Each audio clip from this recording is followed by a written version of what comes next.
guys, welcome back to Keeping Up with the Chaldeans. I'm Esty Lives, co-host, and I have my co-host Anthony Toma today.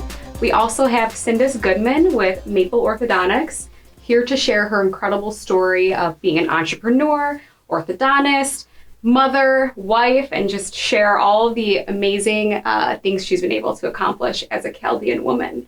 So welcome here today. Thank you for having me. Yes. I feel very honored to be here. Oh, that's nice. Thank you. So your story is so amazing. I would just love to start with what inspired you? How did this all start? And well, first of all, before we started filming, you told us where you were born. So let's take it back all the way there. Yeah, we'll go way back to village Tilkepe, which is where I was born. All four of us in the family were born in Tilkepe, and we came when I was 5 years old. And we started the school system here, and they put me. By the time I got to first grade, they made me skip second grade and advanced me. And from there, my mom knew that, that I was smart, or at least driven.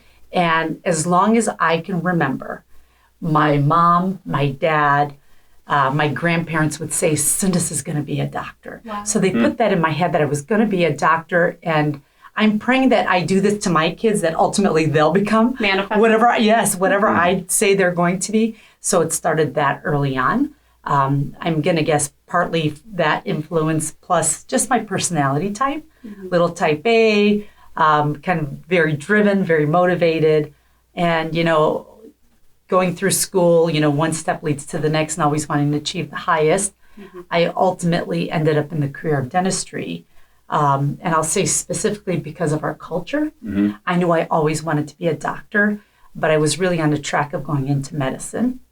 But I thought back in the day, girls really weren't going to school. Back in the day, you weren't seeing young girls going to college. Yeah. You were seeing most girls getting married 17, 18, 19. Wow. By the time they were 20 years old, that was their destiny. And that was supposed to be my destiny. But my mom wanted to change that for me, knowing my drive. Wow. And even that young, I remember thinking, how am I going to marry a Chaldean man who's going to be okay with me being a physician, being on call? Yeah. How am I going to balance having kids?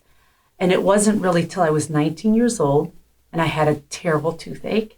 I was in college. I was away at U of M, which another kind of odd story that my mom would encourage me to go to college, but she let me go away and live in Ann Arbor to go to school. But I was in my junior year, had a terrible toothache, and I called my mom and I said, Mom, I really need to see the dentist. And believe it or not, that was my first visit ever to see a dentist. What? Yeah, first visit ever. I thought she was going to say, look in the mirror when you said you wanted to go see a dentist, right? Yeah, right? Well, she wanted me to be a physician at that time. Okay. Yeah. So I went to go see a dentist. It was a family friend. And I had multiple visits because I had a lot of cavities and actually needed a root canal. Wow. And I said, you know what? This would be a great career. Wow. Because he chooses his hours. He's his own boss. This would be a job that I actually think I can balance work-life. Yeah. And, from that point, I kind of switched my interest to dentistry. Nice. That's how I ended up in that career. So you took your pain and turned it into a purpose. Yes. You're like, I have this root canal, and now this is inspiring me to change my entire life. I love that. Yeah. So I still ended up in the route that I became a doctor. Yeah. And being able to manage that and stay within the Chaldean community and being able to balance the work and the life. I really want to highlight something you mentioned was it must have been such a challenge or a struggle and very nerve-wracking to be that ambitious and be like, gosh, I'm supposed to get married and be a wife, but I have this amazing drive and passion. Tell us about going through that and what ultimately made you choose to follow through with that. Yeah, I'll tell you, my mother having the foresight to protect me from what life is in America. Yeah. She sheltered me from the people asking for my hand or even talking about marriage. It wasn't discussed in my family. Wow. So luckily for me, my mom was all about education, and she drove all of us. What's her name? She really did. Raja. Shout out to Lajat. Yeah. You inspired your daughter to become super successful. And she did it quietly. Okay. She just encouraged the path of education, not only for me, my sister, and my two brothers. Oh, wow. We're all professionals. And if you think about back in the 80s, that wasn't that super rare. common. Yeah. Even what you went through, women are still going through now. Like, they feel like a duty to get married, but then it's like hard to be a Chaldean woman, right? So for me, really, I didn't have that obstacle of trying to convince my mom to let me do this, where a lot of my friends had that challenge. So fortunately for me, that was awesome. But the unspoken challenge was my future husband. How will I have a family?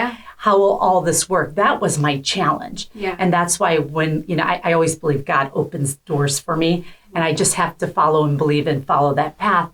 And this was a perfect example of how that happened for me. So my challenge was, how do I do this? There goes the door open up for dentistry with that toothache needing that root canal. The toothache, I love that. That's amazing. So when did you meet your husband?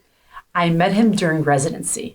So it's 4 years of undergrad, 4 years of dental school, and then from there you match in a program to be an orthodontist, which is a specialty residency.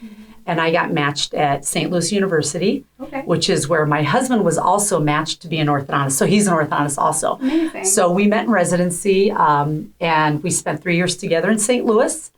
And he had to do the traditional thing of flying back to Michigan, meeting with each of my brothers. Animals? No farm animals. He's from Iowa, so he didn't bring any farm animals with him. But funny stories, he had to sell a cow to buy my engagement ring. When I told him in the Chaldean community, you had to have, this is the kind of ring you buy. You have to buy me jewelry, things like that. You sold a cow? He sold a cow to buy me a ring. That's our funny story about him being from Iowa. So that's where we met, and he came back and asked for my hand with my brothers and my mom too. And his dad's an orthodontist too, which is, a family of orthodontists. And but I love that your mom supported you. So you felt kind of at ease because your mom was like, listen, get this education. This is going to be the best option for you, and everything else will kind of follow. What do you think inspired her to want all of you guys to go the professional route? I think, I know it's the life that she had. She raised us on her own. My father left us when I was 9. Oh my God. So she raised us on her own. And I think deep down inside, she knew she didn't want that future for us. Wow. That's incredible. Yep. And it's a new land. It's land of opportunity. And amazing for a woman who didn't even finish high school, got married when she was only 14 years old, to know that and to want that for us. And she did it without speaking it to us. She just followed that path, and maybe it was God telling her this should be the path for us. But very, very inspiring. She knew she had the foresight, and thank God she did for us. And you listened. We listened, yes, all of us. That was good.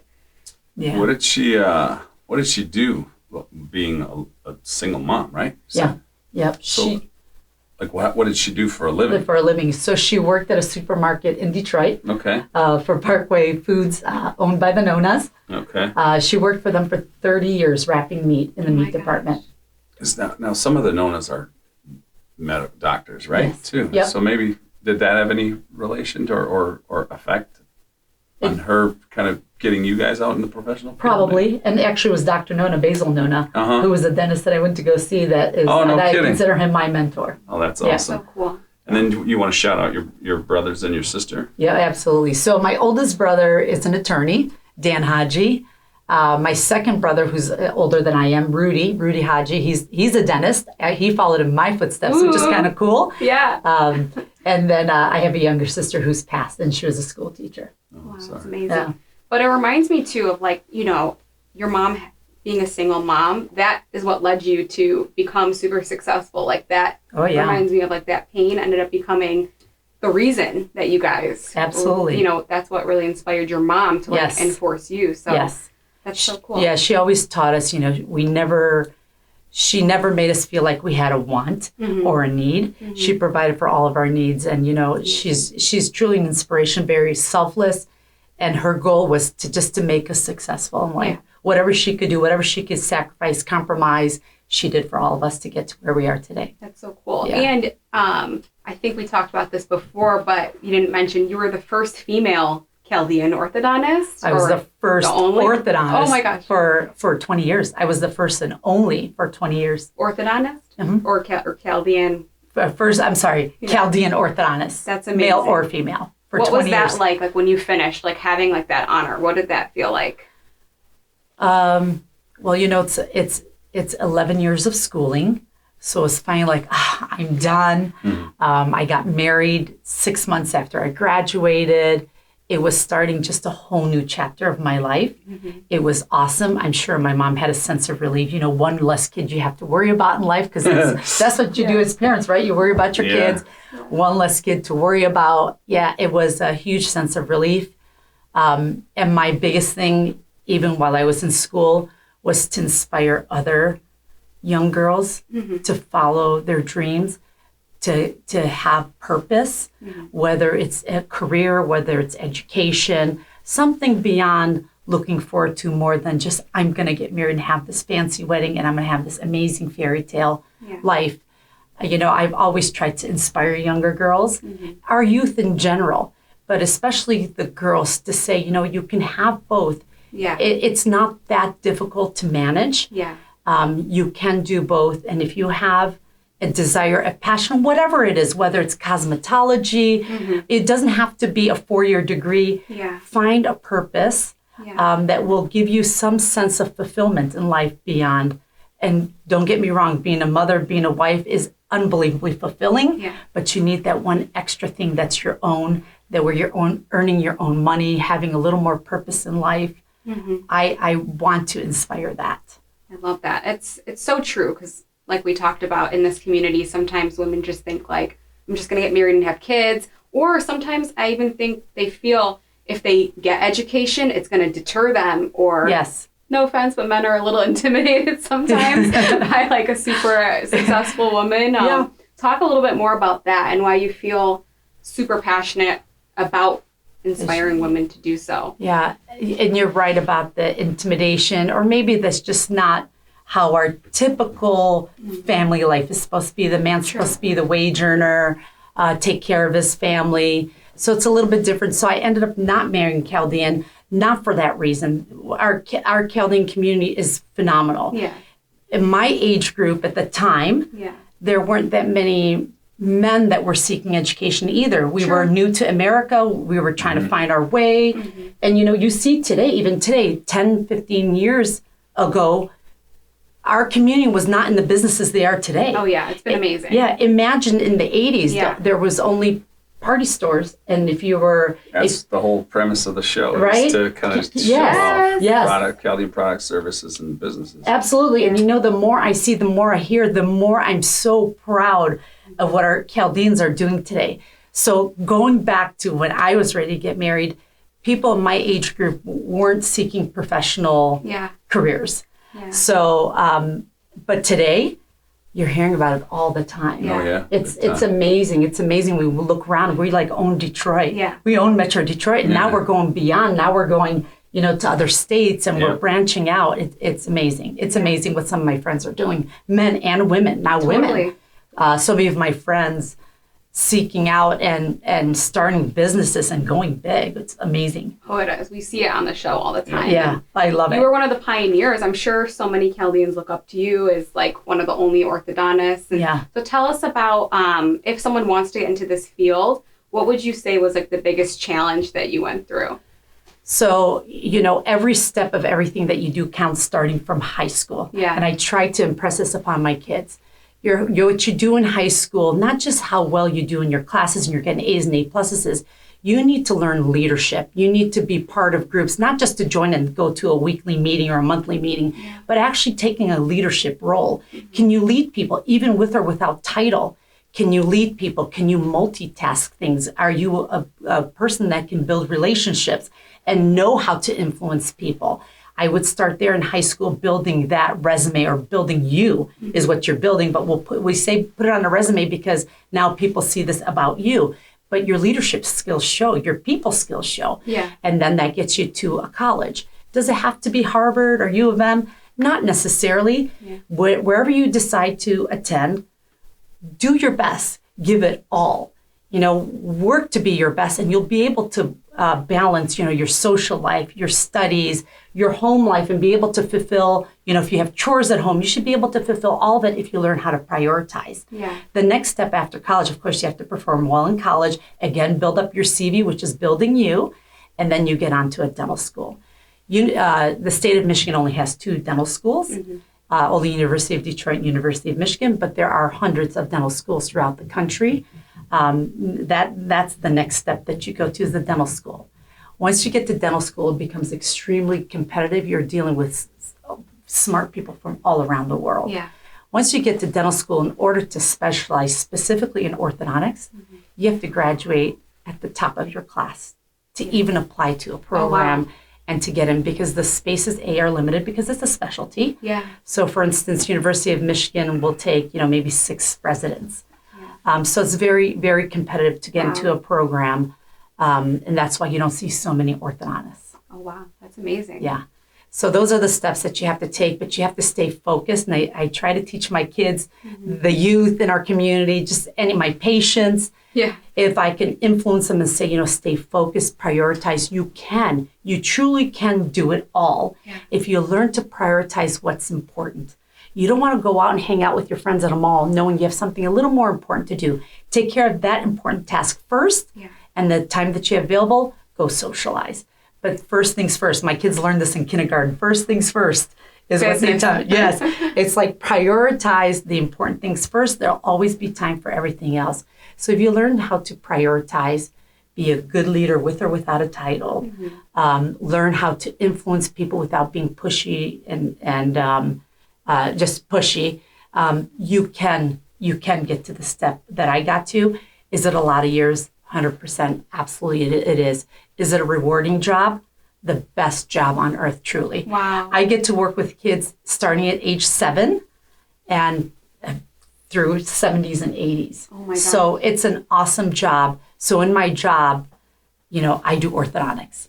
I treat early problems, I treat surgical problems, but the funnest part of my job is that I get to influence young kids. I get to mold them because, sometimes kids don't always listen to their parents. True. They need that extra voice in their ear. Yeah. And I have an attentive audience. They're sitting in my chair, mouth wide open. Where are they going to go? You get to coach them and mentor them while you're working on their teeth. Exactly. And I can see the moms in the background going, and they're happy because they want somebody else to tell their kids this. I want parents to tell my kids the things that, I tell my patients. So you're like a model for them, or you're kind of like a coach or an outside influence. I love that. Yeah. It's amazing. We all need that. Our kids all need that. Totally. Yeah. I'm sure you're doing well in your career, but you could be a public speaker, like an inspirational speaker. I mean, that was a great piece of information to inspire anybody out there. You said the field was really tough. My nephew is going for dentistry. His wife is that met in dental school. She is now a dentist, and he's going to for oral surgery at the University of Detroit. Wow! Yeah. And oral surgery is another very tough specialty, and I believe right now there's only one Chaldean oral surgeon. Wow! Really? Yeah, only one. I think Marvin Jabera, I think you say his name. Okay. That's amazing. Cool. Yeah. I wanted to ask. That's great. So how do you balance? Well, first I want to go through your career because you've had like so many chapters and so many steps. So why don't you tell the audience your the journey you've had in orthodontics? All the accolades too, and don't try to hold back.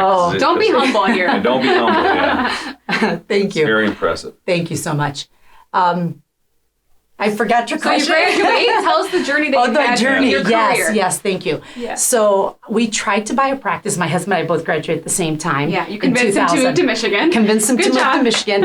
And his dad had 8 orthodontic practices that we could have just walked into. Wow. But it was so important to me to come back, be in our community. There's nothing like our Chaldean community, nothing like it. And I immersed my husband into this community that people, I think, treat him like he's Chaldean. Yeah. He actually knows more Chaldeans than even I know. He's usually telling me, I think he knows you better than I know you. Oh, yeah. But my journey started off we started a practice from scratch in Novi called Goodman Orthodontics. Yeah. That was back in 2001. Nice.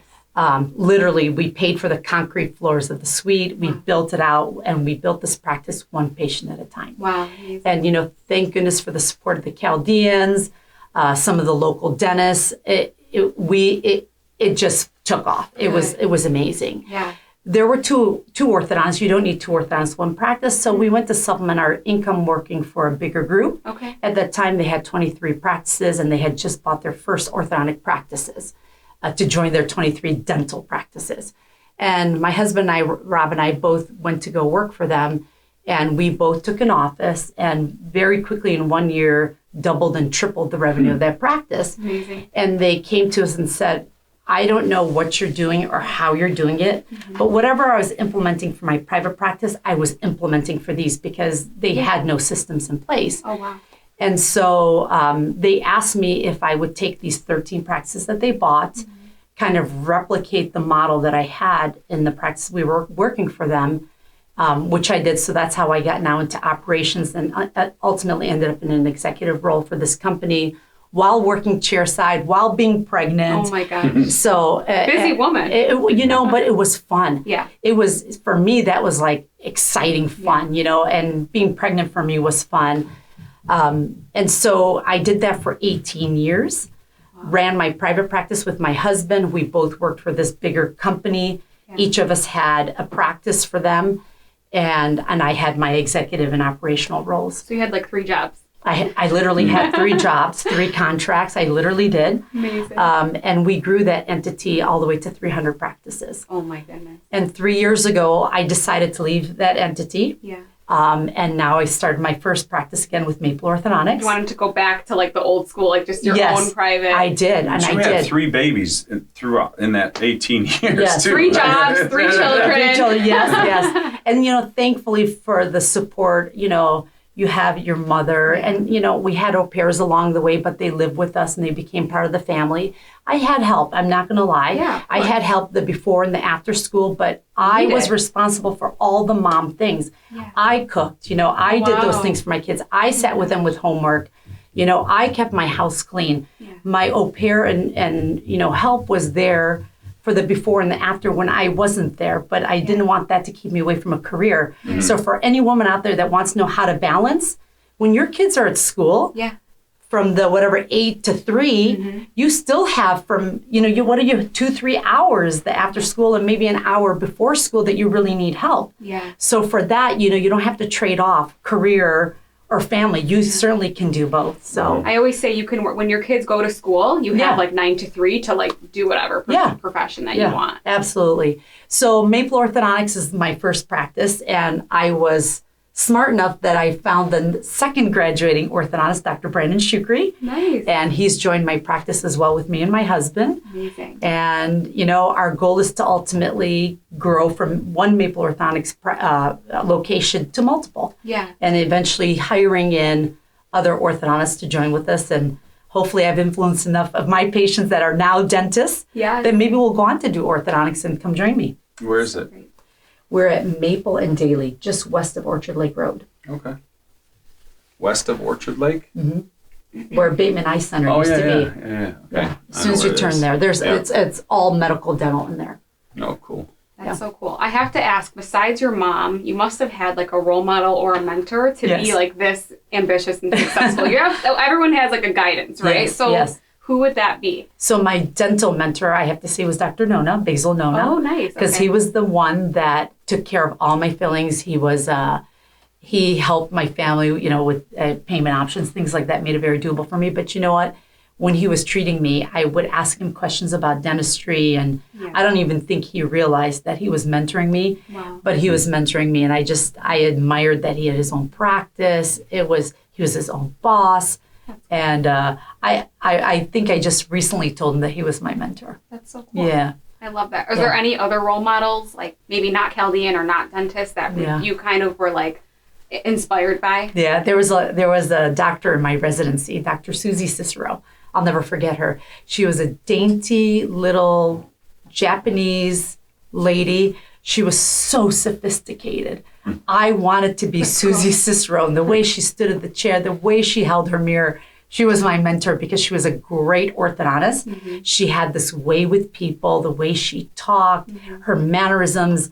I was like, I want to be that professional someday. So she was my mentor in residency. Nice. But again, I'm going to always come back to my mom being my rock. Yeah. She was definitely my mentor. Do you talk to the Dr. Susie ever and tell her that she did. inspired you? I did. She was like, oh my gosh. You know, because people, you don't know how many people you're influencing. Yeah. You don't know. Mm-hmm. And sometimes people are too shy or too embarrassed to tell you. It took me years before I ever told her. I was too embarrassed to say, oh, by the way, I still look up to you. That's so cool. Yeah. I love that. What's the process of getting in to see you, the initial consultation, and then the rest of the process? Yeah. So the American Association of Orthodontists usually recommends every child have an orthodontic evaluation by age 7. Okay. Similar to, you know, you need to have a mammogram by age 40. You need colonoscopy by the time you're 50. Mm-hmm. The reason there's age recommendations is because if there's going to be a time of complications, it's going to be during that time. Age 7 is when kids are rapidly losing their baby teeth and adult teeth are coming in. Yep. So we usually recommend come see us for an orthodontic evaluation by age 7. Sometimes your dentist isn't looking for these specific problems. You don't need a referral from your dentist. Some dentists are very well trained and will know to refer you. Yeah. So typically we tell people by age 7, it doesn't mean your child needs treatment. Of course, they're not going to have full braces because they only have 12 baby teeth, 12 adult teeth at that age. But we tell them come and have an evaluation because as teeth are coming in and baby teeth are falling out, a lot of things can go wrong in that process. And if things don't happen in the right sequence at the right time, a tooth doesn't stop erupting just because it's up here in the bone. Yeah. It will continuously move. The problem is it'll move to a spot where you have to surgically go get it. Oh, so it's not going to come down. It's not going to come down. It's going to take a different path. It'll end up in the palate where surgically you need to go see an oral surgeon to cut a little hole, to put a brace on it, and then we bring it in. Mm-hmm. A lot of things can go wrong in that process. Even something like so much crowding. If you don't start creating paths, something as simple as just saying, I want you to go back to see your dentist. This baby tooth needs a little help being removed so the adult tooth can come take its parking spot, as I call it. Yep. Something as simple as that can eliminate a lot of problems.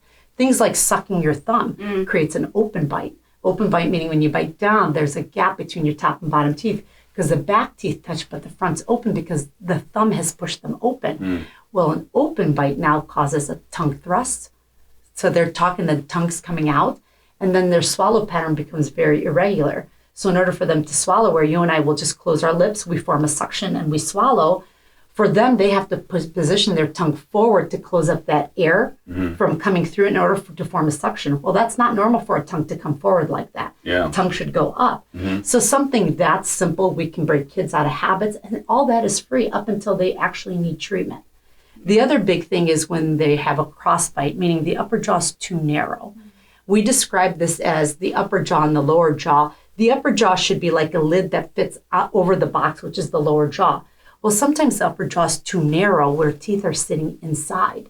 The reason it's important to fix this early on to widen it so it fits over is there's a suture in the middle of the palate, the roof of the mouth, that's still open. Similar to how a skull expands as the brain grows. Well, it's expanding at these suture sites. They're growth sites. We know that the suture in the middle of the palate is open up until they reach puberty. So it's easy for us to use an expander. I'm sure a lot of people have heard this term. We use an expander, you use a little key, and it actually pushes these two bones apart because they're two bones. Until puberty and adulthood, these two bones become one. And now it's too late to correct this problem. So it's much easier to fix at a very young age. Between 7 to 10 is the most ideal. But if we don't see them by age 7 and we're not monitoring these, we miss these. They get missed, and now we're looking at more complicated things like cutting the suture back open surgically, which could have been avoided. Yeah, if you have children under 10 years old, please see her to avoid all these issues after. There's such simple issues that we can resolve for them. Our consultations are free. Amazing. So this should not be a barrier for anybody, looking for advice, whether it's for Invisalign, whether it's for young kids, whether it's braces. The other thing we do to offer our patients easy accessibility, because everybody should have access to care. We offer interest-free monthly payments. We're not even charging interest. We span out payments for 2 years, up to 5 years if they need it. It's very kind. Yeah, every kid should have that access, and we'll make it doable for them. Yeah. Are you seeing a shift from like braces to Invisalign, or people still need braces at a young age? They're both now equally, I would say, in demand. Yeah. Sometimes Invisalign's a better option when you have a great compliant patient. And sometimes braces is a better option where you as a parent don't want one more thing to say, are your aligners in? Are they not in? But we can treat most problems with Invisalign. Yeah. But I always tell the parent, you know your child better than I do. Yeah. I know I have certain kids that for sure could do Invisalign. I have other kids that I'd be like, glue the braces on and be done. But both are great, great options. We can treat most problems with both modalities. Yeah.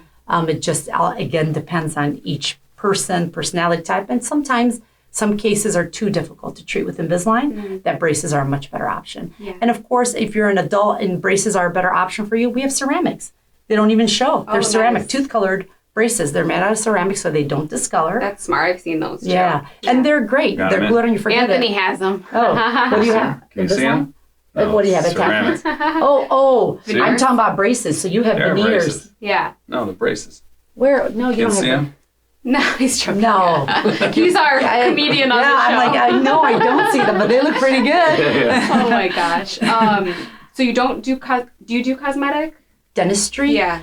So once you specialize, Yeah. so although I have to carry a dental license, I had to go through 4 years of dental school. Yeah. Once you're a specialist, you give up basically your rights to do general dentistry. Oh, wow. So you won't see cleanings, fillings, crowns, No veneers. no veneers, none of that. and Anthony can't specialty follow up offices. with you. Yeah, so now sometimes you'll see dentists who do Invisalign or do braces, but they can't claim that they're specialists. But we as specialists cannot do general dentistry. Why do you think that? Why is that? Why is what? Why do they make you just choose a specialty and then be done like you can't do a general practice? So, from a business standpoint, once you become an expert in something, you stick to that.